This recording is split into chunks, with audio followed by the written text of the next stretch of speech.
Recently social media के ऊपर आप लोगों ने ये वीडियो को वायरल होते हुए देखा होगा, जहां पर इंडिया और यूरोपियन यूनियन के बीच में हो रही एक मेजर समिट के बीच यूरोपियन यूनियन की चीफ एक बहुत इंपॉर्टेंट स्टेटमेंट देती है। मैं इस स्टेटमेंट को खुद नहीं कहूंगा, आप एक बार ये वीडियो देखो, आपको खुद समझ में आएगा ये क्या कह रही है। Moved by this ceremony. It made me reflect on the ancient ties that bind our two continents, our two civilizations. The relationship between Europe and India goes back thousands of years. We have long been connected and inspired through trade. आप देख सकते हो, यहाँ पे भारत के national security adviser वगैरह सब बैठे हुए हैं। From the earliest discoveries by Indian astronomers to the mathematicians who helped shape the European Enlightenment, or modern voices like Rabindranath Tagore, the first Indian to win the Nobel Prize. His poetry speaks to us still today every time India's national anthem is sung, as we've just heard. This history is the foundation for the transformative partnership we are building today in the fields of economy, technology, and far beyond. And the political ties between Europe and India have never been stronger. The European Union and India are natural strategic partners because we have. तो इस video के अंदर आप लोगों ने देखा है, clearly ये कह रही हैं कि यूरोप के अंदर जो इनलाइटनमेंट है, जो इन्होंने कहा कि एक रेनेसा का पीरियड आया था, उसके अंदर एक इम्पॉर्टेंट कंट्रीब्यूशन दिया था भारत के मैथमेटिक्स और एस्ट्रोनॉमी में।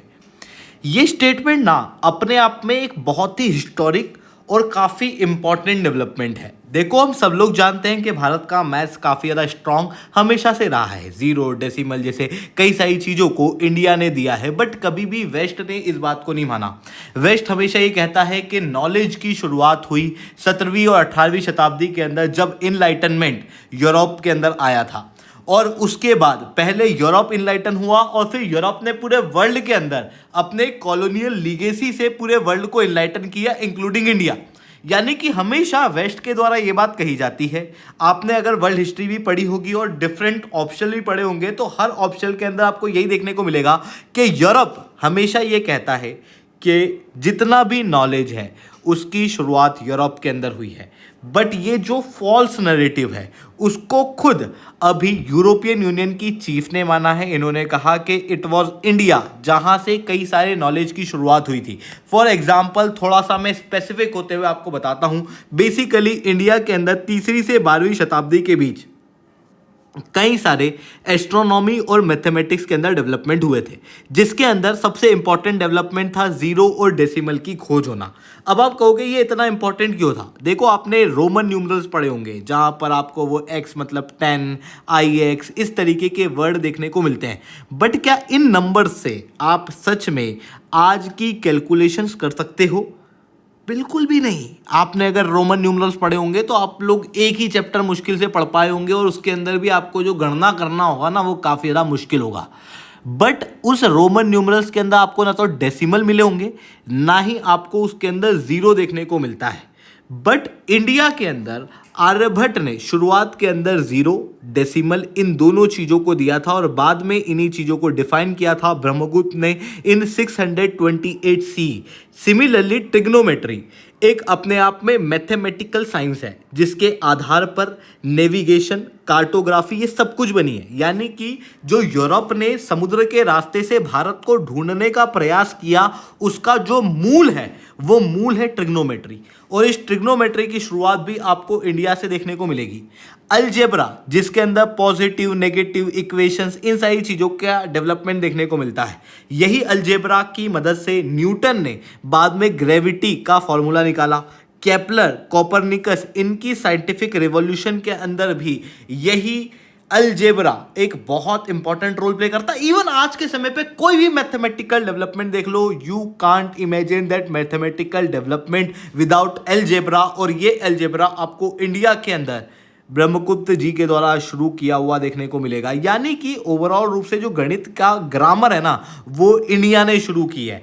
इंडिया से ये सारी चीजें जो है वो पूरे विश्व के अंदर गई है। हम सारे लोग इस बात को जानते तो हैं, पर अधिकतर इन बातों को इग्नोर कर देते हैं। हम सब लोगों ने एक वो वीडियो देखी हुई है, वो गाना सुना हुआ है, जब जीरो दिया हमारे भारत ने तब दुनिया को गिनती आई। पर हम कभी ये बात समझ ही नहीं पाए कि बेसिकली इसका मतलब क्या है कि जीरो दे दिया, डेसिमल दे दिया, तो इसने क्या बड़े रिवॉल्यूशन कर दिए। अगर आप इस बात को अभी भी नहीं समझ पा रहे हो ना, तो इसे ऐसे समझो कि आज के समय पे आग कितनी कॉमन है, बट एक समय पे आग इतनी कॉमन नहीं थी। बट इस आग की खोज से पूरे इंसान की सभ्यता बदल चुकी है, जिसको अगर आपको ठीक से और देखना है ना, तो एक बार आप सैपियंस करके जो किताब है ना, उसको पढ़ना, आप समझ पाओगे कि आग की खोज इतनी इंपॉर्टेंट क्यों थी। ठीक इसी तरीके से गणित के पूरे इतिहास के अंदर सबसे इंपॉर्टेंट डेवलपमेंट थी ये सारी, जो आपको इंडिया के अंदर देखने को मिलेंगी। 3rd से 12th सेंचुरी के अंदर इंडिया में ये सारी डेवलपमेंट हुई, और बाद में फिर इंडिया से यही डेवलपमेंट को उठा के जो अरेबिक वर्ल्ड है वहां पर इंट्रोड्यूस किया गया। जैसे अल ख्वारिज़मी अपनी किताब कैलकुलेशन विथ हिंदू न्यूमरल्स के अंदर बताता है किस तरीके से इंडिया के डेसिमल सिस्टम इस्लामिक वर्ल्ड के अंदर आए थे।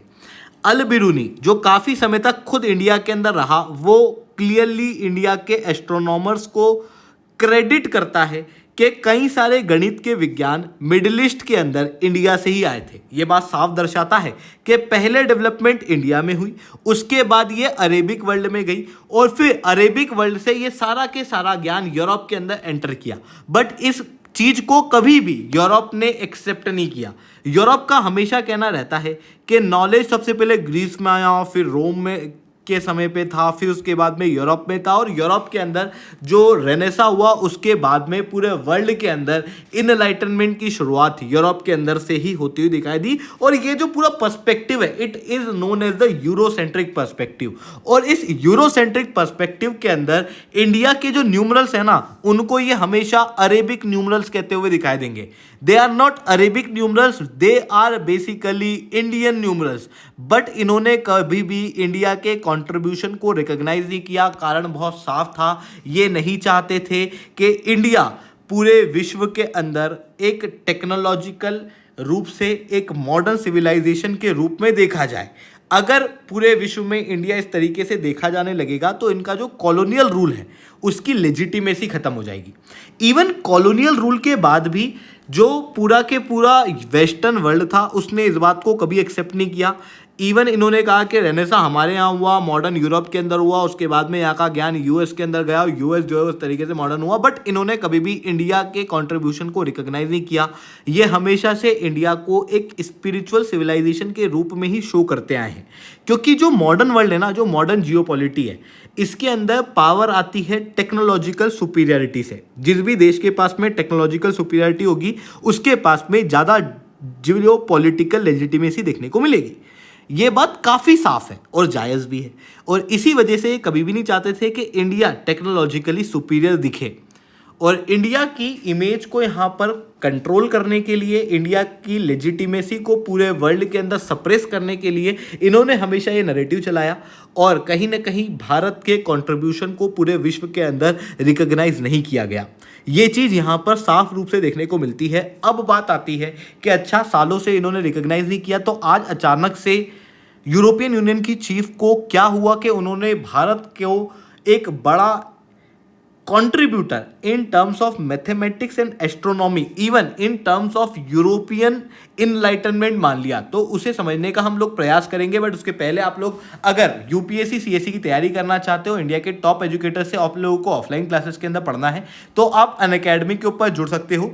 अभी ऑफर चल रहे हैं, 60% ऑफ अगर आप लोगों को चाहिए अनअकैडमी के ऊपर, तो आप SRC 10 कोड का प्रयोग कर सकते हो, जिसके बाद में जो अनअकैडमी का सब्सक्रिप्शन 62,000 का है ना, वो केवल आपको 24,999 के अंदर मिलेगा। बट ये तभी मिलेगा जब आप केवल SRC 10 कोड का प्रयोग करोगे। तो जाओ, सब्सक्राइब करो और SRC 10 कोड का यूज़ करो। चलिए दोस्तों, समझने का प्रयास करते हैं कि यूरोपियन यूनियन को अचानक से क्या हो गया और ये इंडिया के कंट्रीब्यूशन को अभी क्यों रिकॉग्नाइज करने लगे हैं। देखो, रिसेंटली क्या हुआ है कि जो जियोपॉलिटी है ना, वो काफ़ी हद तक चेंज हो चुकी है। अब जो वो वेस्टर्न वाला नैरेटिव था, वो पूरी तरीके से खत्म हो चुका है। ऐसा मैं क्यों कह रहा हूं? क्योंकि वेस्ट का जो कॉन्सेप्ट है वो क्या है? वेस्टर्न यूरोप और उसको लीड करता हुआ अमेरिका, और ये जो पूरा कंट्रीब्यूशन है, ये जो पूरा वेस्ट का कॉन्सेप्ट है, it is not based on reason but it is based on an ideology जो 4 मेजर पिलर पे काम करती है। सबसे पहला पिलर है दैट इज कॉमन सिक्योरिटी, जो आपको नाटो के अंदर देखने को मिलेगी। दूसरा डेमोक्रेटिक वैल्यूज और लिबरल थॉट। तीसरा जो चीज इनको आपस में इंटरलिंक करती है वो है इकोनॉमिक कॉन्ट्रीब्यूशंस, जो ये एक दूसरे की इकोनॉमी के अंदर करते हैं। बट इन तीनों पिलर्स को कहीं ना कहीं डोनाल्ड ट्रंप जब से पावर में आए हैं पूरी तरीके से खारिज कर चुके हैं, क्योंकि जो डेमोक्रेटिक और लिबरल आइडिया है ये उसके सख्त खिलाफ है। ये आपको पूरी तरीके से डेमोक्रेटिक आइडियल्स को खारिज करते हुए दिखाई देते हैं पूरे विश्व के अंदर। फिर जो सिक्योरिटी वाला कॉन्सेप्ट है, यूरोप की, वेस्ट की एक साथ सिक्योरिटी नाटो के अंदर, तो नाटो के अंदर भी इन्होंने कंट्रीब्यूशन कम करना शुरू कर दिया। फिर जो ग्रीनलैंड का इशू उभर के आया, उस समय पे मैंने वीडियो ही बनाई थी और मैंने आपको बताया था कि किस तरीके से ग्रीनलैंड का इशू पूरे वेस्ट को कोलैप्स करा देगा, वो चीज़ यहाँ पर देखने को मिली। साथ में जो इकोनॉमिक लिबरलाइजेशन है, जो इकोनॉमिक कॉन्ट्रीब्यूशन ही एक दूसरे के अंदर करते थे, उसको भी यहां पर टैरिफ के थ्रेट के जरिए पूरी तरीके से नष्ट कर दिया। ऐसी कंडीशन में यूरोप को यह बात साफ रूप से समझ में आने लगी है कि अमेरिका के ऊपर डिपेंडेंट तो नहीं रहा जा सकता, तो फिर किसके ऊपर रहना चाहिए? तो अब अमेरिका के ऊपर से जब डिपेंडेंसी कम करना है और दूसरे देशों की तरफ जाना है, तो पूरी दुनिया के अंदर मेजर अर्थव्यवस्थाएं कौन है? पहली अमेरिका, दूसरी चाइना, तीसरी जर्मनी जो कि खुद यूरोपियन यूनियन का भाग है, और चौथा है इंडिया। अमेरिका से ये दूर होना चाह रहे हैं। चाइना की अगर मैं बात करूं तो चाइना जो है वो ऑलरेडी यूरोपियन यूनियन के लिए एक मेजर थ्रेट है, तो ये चाइना की तरफ भी नहीं जाएंगे। ऐसी कंडीशन में इंडिया एक सबसे रिलायबल ऑप्शन बचता है। और जब ट्रंप ने टैरिफ लगाए थे, यूरोपियन यूनियन उस समय पर अपने टॉप डेलीगेट्स के साथ में इंडिया आया था, और अभी जो फ्री ट्रेड एग्रीमेंट है ये भी इसी चीज को साफ रूप से दर्शाता है। ऐसी कंडीशन में यूरोपियन यूनियन जो अभी तक भारत को अपनी पीठ दिखाते आया था, बेसिकली उसे भारत के आगे झुकना पड़ रहा है। लिटरली मैं कोई वेस्ट वो मीडिया वाली टर्म्स को यहाँ पे यूज नहीं करना चाहता, बट लिटरली मैं कहूँगा कि वेस्ट के पास में, खास रूप से यूरोपियन यूनियन के पास में, इंडिया के अलावा कोई भी ऑप्शन नहीं बचा है। इस वजह से ये अब भारत के साथ में एक अच्छे रिलेशन को बनाने का प्रयास कर रहे हैं, और उसी वजह से ये स्टेटमेंट आप लोगों को यहाँ पर देखने को मिलेंगे। आई होप ये सारी बातें आप लोगों को समझ में आई होंगी। लेक्चर अच्छा लगा हो तो लाइक करना, लेक्चर बहुत अच्छा लगा हो नीचे SRC10 कमेंट करना। इसके अलावा अगर आप लोगों को अनअकैडमी के ऊपर जुड़ना है तो इंग्लिश के लिए ऑलरेडी आगाज बैच और प्रारंभ के लिए ऑलरेडी हमारी प्रारंभ बैच हिंदी मीडियम के लिए शुरू हो चुकी है। जुड़ना चाहते हो तो बिल्कुल से आप लोग जुड़ सकते हो। ठीक है दोस्तों, आज के लिए इतना ही। That's all from my side.